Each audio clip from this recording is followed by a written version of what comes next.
карантин болсо дагы баардыгы сонун, бирок менде бир арман бар да, арманым менен бөлүшөйүн дедим, достор. Мен просто таласта болуп калдым да.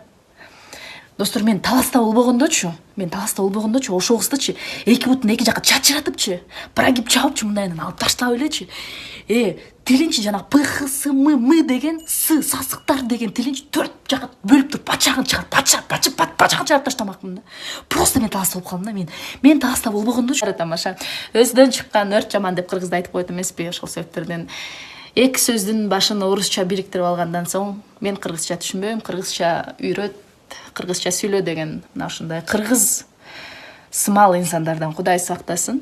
Бирок мен таласта болуп калдым да, достор. Мен просто таласта болуп калдым. Мен таласта болбогондочу, Элеман менен айтышкан Жакты бүгүнкү каарманыбыз төкмө акын Иззат Айдаркулова. Мырзалар менен тең тайлашып, төкмө акындык өнөрдү аркалап келе жаткан кыздарыбыз ассында комуз менен ыңгайы келсе барпа акындын стилинде комузу жок да төгө алган төкмө кызыбыз Иззат Айдаркулова менен маектештик. Анын акын Элеман Келдибеков менен тамашалуу айтышы көпчүлүктүн эсинде болсо керек. Маектешибиз ар бир суроого берилүү менен жооп берип отурду. Иззат Айдаркулова туулган жылы 1987 жыл 17 декабрь. Туулган жери Жалал Абад облусу Аксы району Кызылжар айылы. Билими Ош мамлекеттик университетинин кыргыз филологиясы факультетин аяктаган. Сыйлыктары Тууганбай Абдиев, Ашыралы Айталиев, Бексултан Жакиев атындагы сыйлыктардын ээси. Саламатсызбы, Иззат? Өлкөдө өзгөчө абал жарыяланып, баарыбыз карантинде үйдө отуруп калбадыкпы? Бул абал сизге кандай ыңгайсыздык жаратты? Саламатчылык. Уулумду карап декретти көргүүдө жүргөнүмө 1 жылдан ашып калганына байланыштуу үйдөн чыкпай отурганга көнүп калгам. Колдон келишинче эрежелерге баш ийип, гигиенаны сактап, үйдөн эч жакка чыкпай отурабыз. Абал мен үчүн коркунучтуу эле болуп жатат. Анткени баарыбызды үйдөн чыгарбай жатканы жөн эмес. Канчалык тартипти жакшы сактасак, ошончолук эрте натыйжа болот. Тартип, тазалык, ишеним, ынтымак бар жерде натыйжа болот эмеспи? Андыктан ээн баштыкты токтотуп, жалпы элди ойлоп, тартипке баш ийсек, оор кырдаалды жеңип кетишибиз бышык. Аманчылык болсун. Эртерээк эле жашообуз мурунку калыбына келип калса экен деп тиленип олтурам. Мындай абалда жан дүйнөң дагы кысылгандай, жан дүйнөңдө да карантин болуп жаткандай сезим болот экен. Декретти көргүүдө экенсиз, уулуңуз тууралуу айтып берсеңиз. Уулумдун аты Нурдан, ага 10 ай болду. Мурда бир туугандарымдын балдарына жүрөгүм элжиреп жакшы көрчүмүн. Өзүңдүн балаң андан да таттуу болот экен. Уулуңуз бактылуу балалыкта чоңойсун. Эми маекти чыгармачылыгыңыз тууралуу уланталы. Төкмөлүккө кантип аралашып калгансыз? Кичинемден эле жамакта бырдамай, ыр жазмай, жоро жолдошторума пародия айтып коймой жайым бар болчу. Ушул өнөрлөрүмдү байкап, атам 10 классымда эле төкмө акындыкка аракет кылып көрбөйсүңбү, шыгың бар деген. Анда атамдын сөзүнө маани берген эмесмин. Кийин ырчы болуп жүрдүм. Көрүп калсаңыздар керек. Бир тууган эжем Нурзат Айдаркулова экөөбүздүн ырларыбыз, клиптерибиз Супер KG порталында бар. Бирок адам өзүнүн жолун таппаса, өзүн толук сезбейт экен.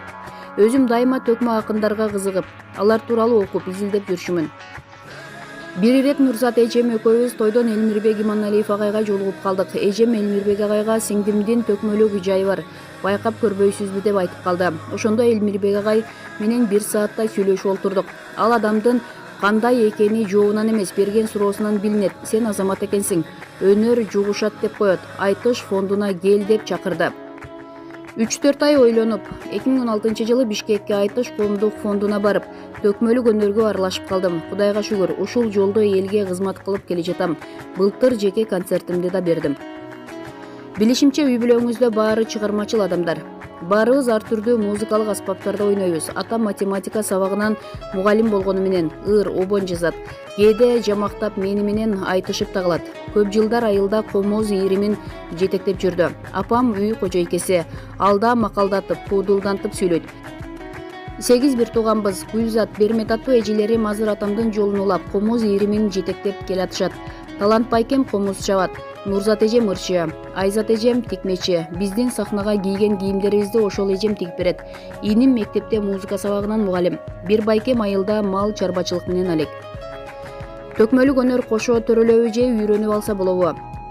Бул Кудайдан келген касиет деп айтышат. Кызыгып, үйрөнүм деп айтыш фондуна келгендер көп, бирок алып кеткендер аз. Төкмө акындар айтышка ыр саптарын жаттап келишеби же чын эле ошол жерден төгүшөбү деген суроону эл арасынан көп угам. Биз дайыма изденип, ой багып, кандай кырдаал болбосун ага жараша ыр саптарын камдап жүрөбүз. Кези келгенде ойлоп жүргөн оюбузду айтабыз. Сахнада ким менен айтышаарыбыз, ал кандай ойду айтат, алдын ала билбейбиз да. Ошол себептен текст жаттап алып айтышуу мүмкүн эмес. Жооп таба албай калган учурда эмне кыласыз? Айтышып жатканда мээң кызып ойлонуп отурасың. Өнөгүң айтып жатканда эл таасирленген жерлерине жооп издейсиң. Эч кандай ой келбей жатса да эптеп, жамактап, абалдан чыгыш керек болот. Айтышып жатканда бири-бириңиздерге каттуу айтып алып, таарынышкан учурлар болобу?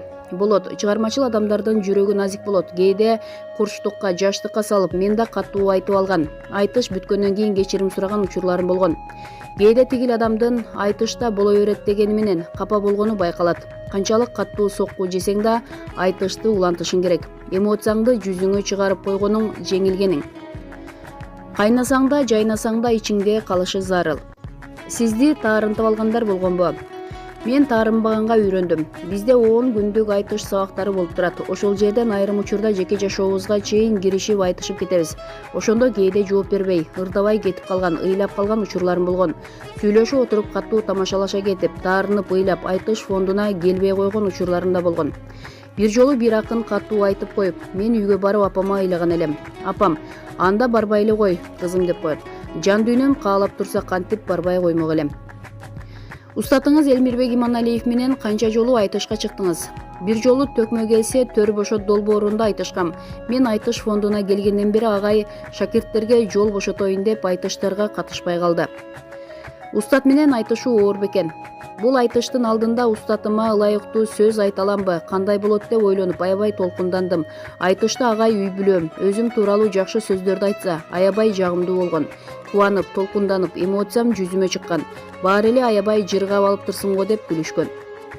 Элмирбек агай кандай устат? Агай мыкты устат, адамдык сапаты бийик инсан, анын жөнөкөйлүгүнө таң калам. Ал ар бир шакиртине индивидуалдуу мамиле жасайт. Мыкты психолог. Турмушта болобу, төкмөлүктө болобу, кандай кеңеш сурасак да татыктуу жооп алабыз. Агай, мал дүйнөгө кызыгып, ээрчип кетпегиле. Топуктуу болсоңор өнөр өсөт. Төкмөлүккө киришкен соң өтөсүнө чыгуу керек. Андыктан көп окуп, көп изденгиле. Элге айтчуңар көп болсун. Элди ээрчите турган деңгээлге жеткиле деп көп айтат. Ким менен айтышкан жагат? Элеман Келдибеков менен айтышканда жыргайм. Мага анын жүргөн турганы, сүйлөгөнү, жашоо образы, ага байланыштуу нерсенин баары күлкүлүү. Ал кызыктуу адам. Андан дайыма башкача ой жүгүртүүнү, башкача саптарды күтөсүң. Элеман менен айтышканда ага окшошуп, анын стилинде айтышканга, ага окшош ой жүгүрткөнгө аракет кылам. Күлкүлүү саптарды издейм. Элда Элеман Келдибековду көргөндө эле күлө беришет го. Ооба, Элемандын жан дүйнөсү таза. Устатыбыз акын болуштан мурун адам болгула дейт. Жан дүйнөңдө жамандык болсо, ал ырга чыгып кетиши мүмкүн. Андыктан төкмө биринчи кезекте жан дүйнөсүн тазалашы керек. Көрөрмандарыңыздан кандай сындарды, мактоолорду угасыз? Көп боенбо, көп оку, көп изден, тарыхты оку дешет. Сыймыктанабыз деп алкап, жакшы пикир айткандар да бар. Бир нерсени айта кетейин. Мен ырдап жүргөн обон устатым Элмирбек Иманалиевке таандык. Агай бул обонду Мирлан Сайымкожо агабыздын Балкыма аттуу ырына жазып берген экен. Көпчүлүк казактардын обону деп ойлошот. Ошондуктан Кыргыздын обонуна сал деп айта беришет. Маегиңизге рахмат, чыгармачылык эргүү каалайбыз деп бүгүнкү берүүбүздү жыйынтыктайбыз. Жогорудагы маалыматтар Супер KYRGYZ сайтынан алынды. Өз ой пикириңиздер болсо комментарийге калтырууну унутпаңыздар.